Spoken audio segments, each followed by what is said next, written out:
Et vous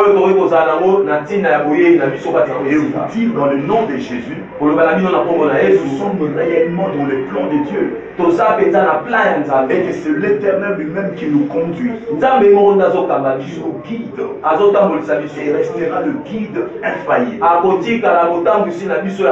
que celui qui demeure dans la lumière qui est Jésus ne peut pas trébucher, ne peut pas connaître les difficultés, ne peut connaître les échecs. Tout ce qu'il fait lui réussit.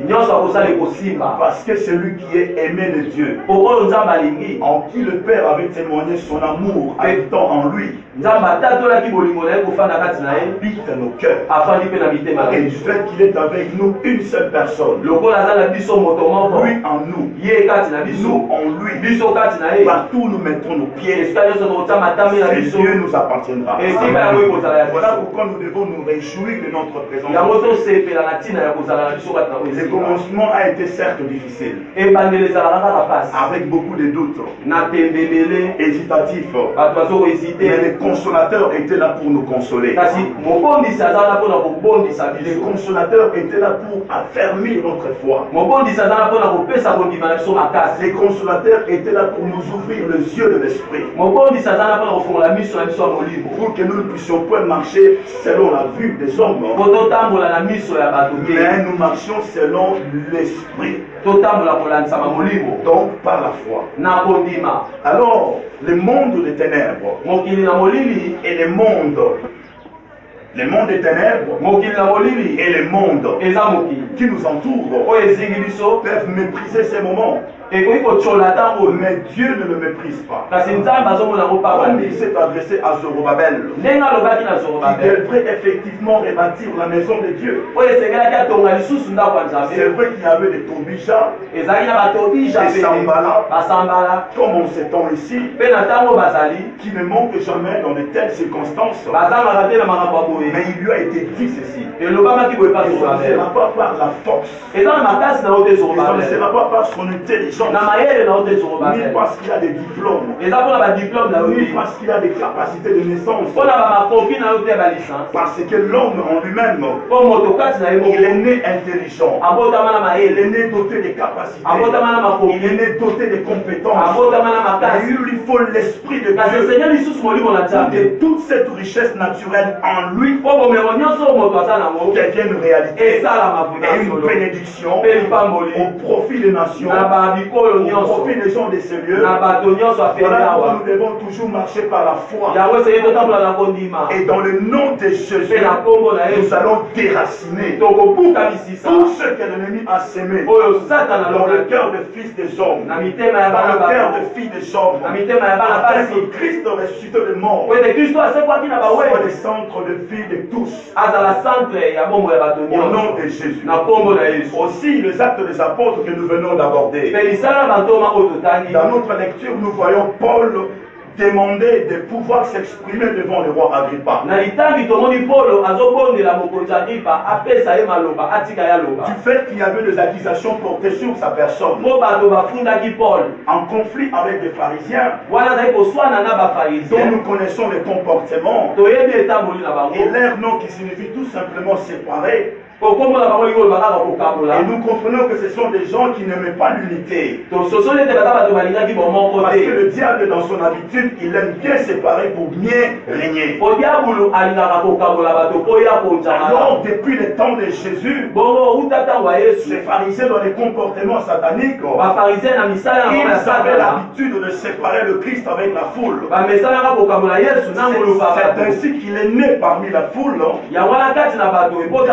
des disciples cachés de Jésus-Christ. À l'exemple de Nicodème, qui est venu une fois pendant la nuit à la rencontre du Seigneur, afin de lui exprimer son inquiétude. Et nous connaissons la conversation que le Christ a eue avec Nicodème.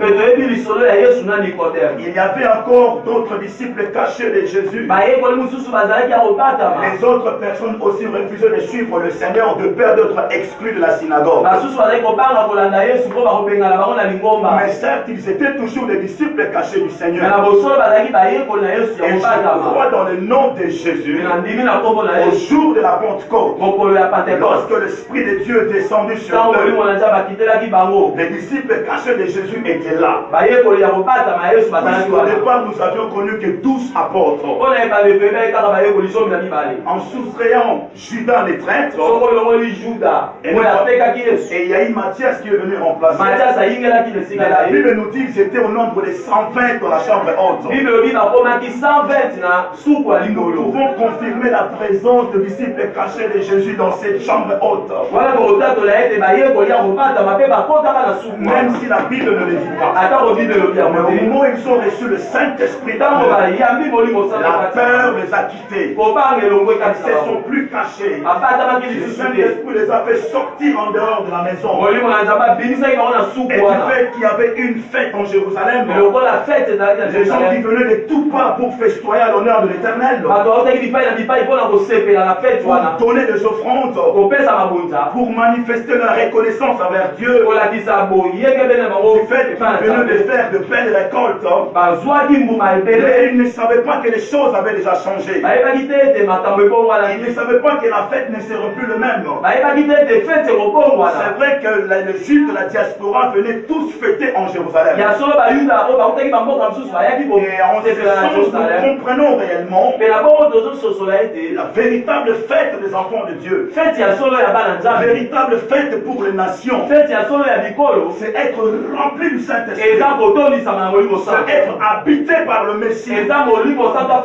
C'est être pleinement débordé de Shiloh. Qui est le maître des temps et des circonstances. C'est celui qui a rencontré Paul sur le chemin de Damas. Pendant qu'il allait tout persécuter le chrétien. Comme cela était dans son habitude.